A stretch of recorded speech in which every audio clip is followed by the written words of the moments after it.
সুপ্রিয় দর্শক মণ্ডলী, আসসালামু আলাইকুম রহমতুল্লাহি বারাকাতুহু। আজকে আমি আপনাদেরকে দেখানোর চেষ্টা করব একটা অব্যবহৃত জমিকে কিভাবে কাজে লাগানো যায় তার একটা ব্যাপার। যাই হোক, সুপ্রিয় দর্শক মণ্ডলী, এই যে দেখুন, আমি ছোট করে দেখানোর চেষ্টা করছি। এটা হচ্ছে আমার সুপারি ও লটকো বাগানের কম্বিনেশন, একসঙ্গেই সুপারির বাগান এবং লটকনের বাগান। তো এই জমিটার এক সাইডে আমার একটা জমি পড়ে আছে, এইভাবে সুপারি গাছ গেড়েছি।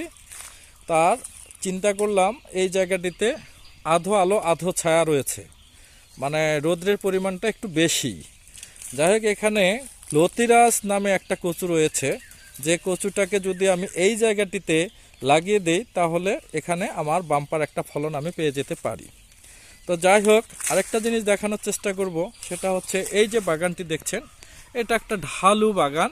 ঢালু হয়ে হয়ে এই সাইডটাতে এসে এই যে নিচু হয়ে আছে।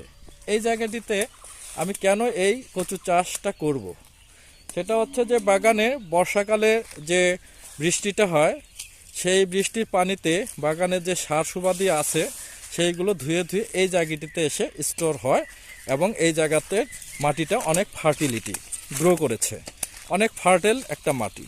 তো যাই হোক, আমি চিন্তা করলাম যে এই জায়গাটিতে যদি আমি লতিরাজ কচু লাগিয়ে দেই তাহলে এখান থেকে আমি কমপক্ষে লতি, আল্লাহ যদি চাহে, তো আমি 15 থেকে 20 হাজার টাকার বা তারও একটু ঊর্ধ্বে আমি লতি বিক্রি করতে পারবো। আর যেখানে খরচ হচ্ছে আমার মোটামুটি সর্বসাকুল্যে 3,000 টাকা আমার খরচ হবে। তার অ্যাগেনিস্টে যদি আমি 20 থেকে 25 হাজার টাকা পাই বা 30 হাজার টাকা পাই, এটা কম কোথায়।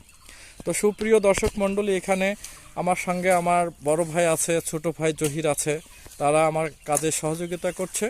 তো তারা অনেক ভালো, প্রত্যেকটা কাজেই তারা আমাকে এভাবেই সহযোগিতা করে থাকে। এখানে এই যে বেড বানিয়ে নেওয়া হয়েছে, এটা যেহেতু আপনার পানি লাগে, আমি ক্যানেল করে দিয়েছি। এই পাশের জমিটা রোয়া জমি, ওখানে ধান আবাদ হয়েছে, ওই জায়গাটির থেকে পানি আমি নিয়ে এসে ক্যানেল দিয়ে ছেড়ে দিলে এই বেডটা আমার কাভারেজ হয়ে যায়। তো এই যে জহির কচু লাগাচ্ছে আলহামদুলিল্লাহ, আর হচ্ছে নারু ভাই এখানে হচ্ছে ড্রেনেজ করছে এবং জমিটা প্রস্তুত করছে। তো সুপ্রিয় দর্শক মণ্ডলী, আমার এর পাশাপাশি এখানে কিন্তু এই বাগানটিতে অনেক দেশি মুরগি রয়েছে। এখানে আদার খায়, খুব সুন্দর পরিবেশে বড় হয়ে উঠছে। এই যে একটা জমি, এখানে দেখেন আপনার লটকন আস্তে আস্তে সিজনাল একটা ফসল। এখানে লটকন গাছ রয়েছে শতাধিক, আর হচ্ছে আপনার সুপারি গাছ, অসংখ্য সুপারি গাছ রয়েছে। তো এখান থেকে আমি সেভারেল টাইমে দুইটা ফল পাচ্ছি, এক লটকন আর এক হচ্ছে সুপারি।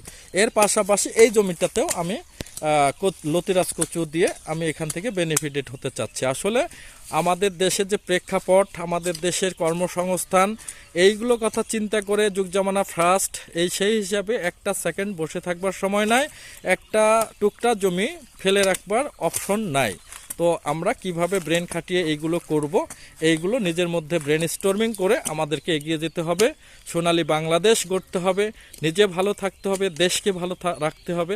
সব কিছু মেলায় এভাবেই আমাদের চলা উচিত বলে আমি মনে করি। সবাই আমার জন্য দোয়া করবেন যেন আমি সময়ের সঠিক ব্যবহার এবং যুগোপযোগী ব্যবহারে আমি নিজেকে দক্ষ একজন উদ্যোক্তা হিসেবে গড়ে তুলতে পারি নিজেকে। আসসালামু আলাইকুম রহমতুল্লাহ।